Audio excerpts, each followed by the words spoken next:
2023 was a really rough year for DC. Pretty much everything that came out was a massive bomb, whether it was deserving, like The Flash and Aquaman and the Lost Kingdom, or disappointing to films like Shazam! Fury of the Gods and Blue Beetle. It wasn't too much better for Marvel either, but hey, at least they had Guardians of the Galaxy Volume 3, which actually made money. Considering I loved Shazam 2 and liked Blue Beetle, obviously those didn't need a rewrite. And The Flash was dead on arrival once they decided to adapt Flashpoint, yet they somehow still made a terrible movie to boot. But with all of that, that would need a full-on rewrite, restructure, redoing of everything to actually be passable. And with that, wouldn't resemble the actual movie it was set out to be, so no point. Meanwhile, I watched this turd, pun intended, and saw maybe 5 good movies that were squeezed into this one movie that resulted in a poorly executed mess of a film. So I wanted to go back, iron out the flaws, and make this a proper sequel. Not worrying about this ending the DCEU or anything like that, just make it a good movie. The main problem this movie had was, as I said, too many storylines. Pick a storyline and roll with it. You have Arthur dealing with being a king, you have the complicated relationship with him and his brother trying to stop the bad guy, you have the whole Lost Kingdom storyline, and you have Black Manta's revenge on Aquaman for killing his father. Despite the fact that's completely lost since Manta is possessed by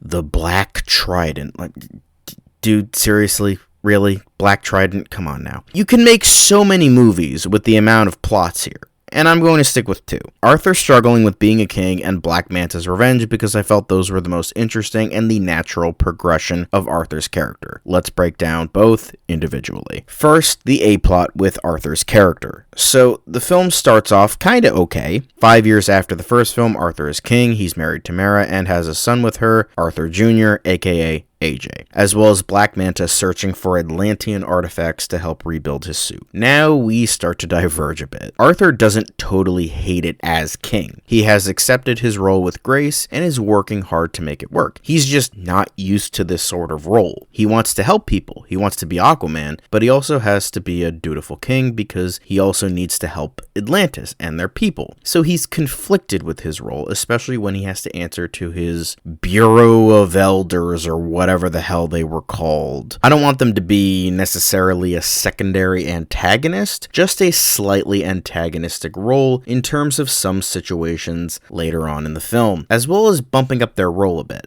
Why? Well, I feel like everything kind of comes full circle with the DCEU, beginning and ending with stuffy bureaucrats who think they know better than the main hero, only to realize too late that they're wrong. I felt that kind of worked, as well as showing the unending cyclical nature of politics that end up helping no one. Depressing, but it kind of works. Then I do want some friction with Arthur and Mara, not marriage ending, but something there in regards to their roles as king and queen, putting some kind of strain on their marriage. I'm also going to have Arthur be fully in the world of Atlantis, rarely going up to the surface or talking to Thomas and Atlana, who are living at the lighthouse. It feeds into Arthur's arc of wanting to help Atlantis as much as he can, even if he is struggling with that. He kind of has some built-up anger in regards to all of this, and that will feed into what Arthur goes through later on in the film. So that is where Arthur is at this point. In terms of Black Manta, his suit was ruined because of the events of the first film. He is trying to find technology to help rebuild his suit. He has tried using human-made technology, but none of it works despite the help from Shin. So he goes to the man that started it all, Orm. He's going to be the one that breaks Orm out of prison and not Aquaman, because he's the one that gave him the equipment in the first place, as well as the fact that Orm hates Arthur just as much as Black Manta at this point, so Black Manta theorizes that he would be more inclined to help them. So, Black Manta is attacking Atlantean ships and outposts so that he can gather enough information to find Orm. This gets back to Arthur, who wants to figure out who's doing this and stop him, but the elders tell him not to, because it's not the duty of the king to do this himself, and that's why they have soldiers and an army to help them. Also, I'm gonna have it that Vulko died at one of these outposts, because he should at least have a more heroic death than,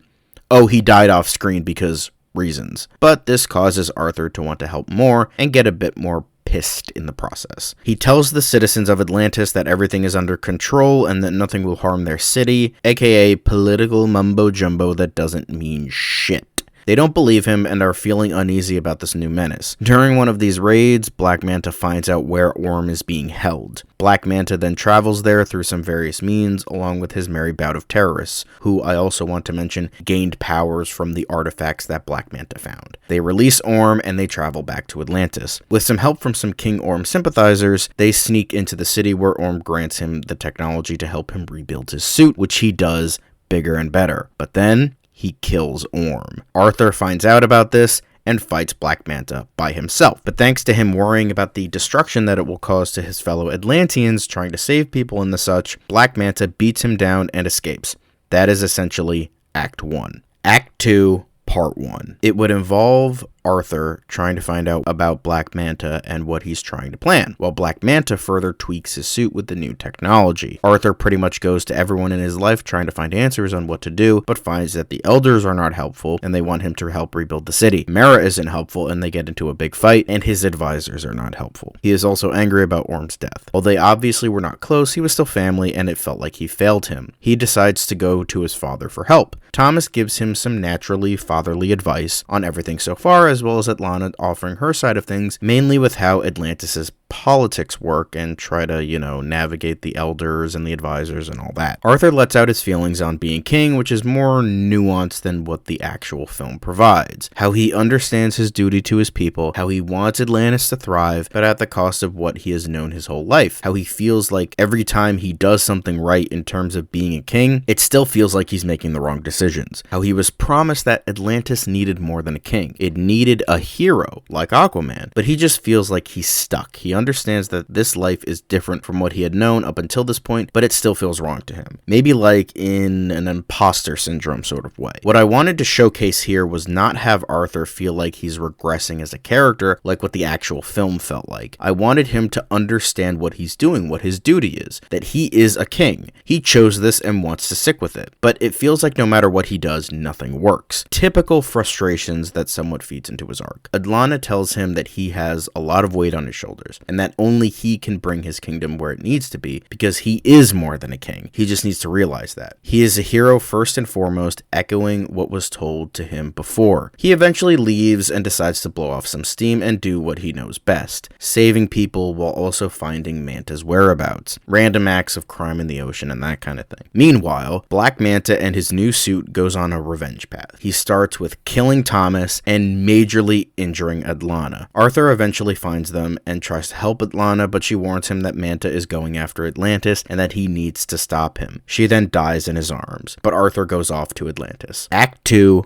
Part 2. Black Manta with his merry band of terrorists start to destroy Atlantis, not bringing it down to rubble or anything like that, but killing a whole bunch of people and bringing down some infrastructure. Arthur eventually finds them and tries to stop them. There is a huge action sequence with a bunch of royal guard and Arthur fighting back against Black Manta and his small army. Arthur is really starting to show his anger in this sequence, where he is straight up murdering the terrorists and showing little remorse. Black Manta goes to Arthur's home and finds Mera and AJ. Mera tries to reason with him, but he's not having any of it and immediately kills her. He then finds AJ and kidnaps him. Black Manta then leaves. Arthur soon finds Mera and screams. Atlantis is badly damaged. Not total ruin because they simply don't have enough power for that, but a lot of people died and brought down the city. Arthur helps with the rebuild. Funerals are held for Thomas, Atlana, Orm, Vulko, and Mera. Arthur is working day and night to find Black Manta, trying to find any last trace of him. It's here when he is really starting to, ironically, become what he needs to be to help Atlantis thrive. Not just a king helping his people, but saving as well. But is also bringing some darker character motivations to the surface,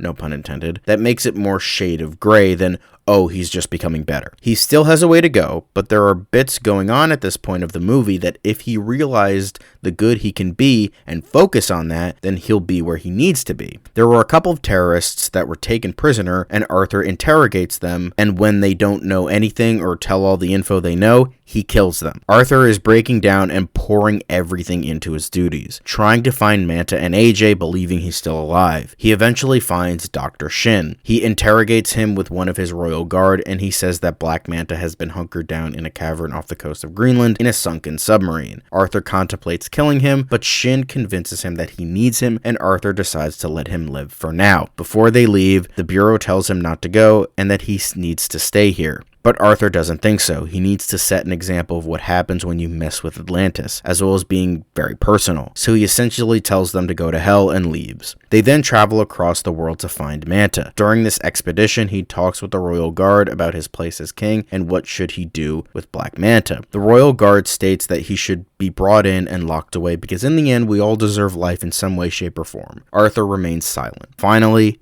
Act 3. They eventually find Manta, but before he can do anything, he reveals he has baby AJ. Arthur is pleading with him to let him live, that he didn't do anything to him. He got his revenge. It's now just between the two of them. He even offers to let him die so AJ can live. Black Manta then puts AJ in a special bubble that will deplete air to breathe. If he can defeat him before then, the baby lives. If he can't, then he dies. They eventually fight while Shin and the guard sees all of this from whatever he is viewing this from, whatever Atlantean ship they used to get there. It's a big, epic, rage-induced battle. Shin, as well as the guard, during this goes down and saves AJ from his prison. It goes back and forth, while dealing with some of Manta's army to get there. Just a couple of stragglers, nothing too crazy. But there would be a funny moment of Shin getting a heroic moment, that kind of thing. Eventually, Arthur has Black Manta pinned down, and he says, "Time's up."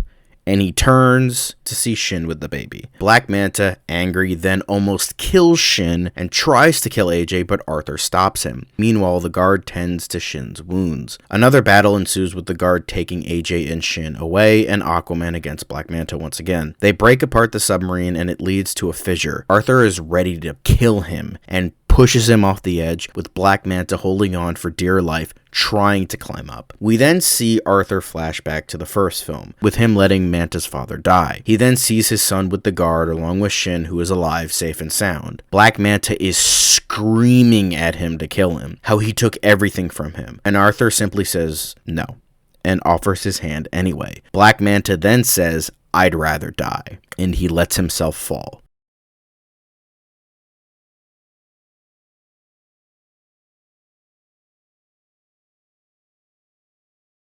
Arthur is ashamed, but eventually returns to Atlantis with all three of them, where it's then revealed that the guard he brought with him is named Garth, as a wink and a nod. He proclaims to his people that things are going to change because he believes that Atlantis can be even better than what it is right now, how they went through so much loss that they need to rebuild in a new way. With this, he gets rid of the Bureau of Elders because Atlantis needs to become more than its archaic traditions, as well as having Shin be on his team of advisors as sort of a speaker of the surface world in a way, and kind of bringing those ideals to Atlantis to help it progress. With this, the film ends with Arthur happy in his place as king despite his amount of loss. So, that is my how-to fix of Aquaman 2. I didn't think I would rewrite the whole damn movie, but that's kinda what happened. I decided to streamline it, focusing on Black Manta's revenge while also having some personal stuff for Aquaman, dealing with him being a king but not necessarily regressing his character. The only other changes I would make would be getting rid of the cringy humor and obviously changing the title to Aquaman and the Wrath of Black Manta. But honestly, there's nothing else to change because the main issues stem from too many storylines. The editing, pacing, action sequences, and everything else could be attributed to the problem with it being too overstuffed. But outside of those three changes, nothing else would really change. Well, except the whole damn movie, but that's beside the point. But I guess that's it. I didn't intend for the how to fix to be a whole rewrite, but it kind of happened like that to detail the major changes. But hey, what would you change about Aquaman and the Lost Kingdom? How would you change my version? Feel free to complain and bitch about how my version is worse than the actual movie and blah blah blah. But that's it for now. See you later.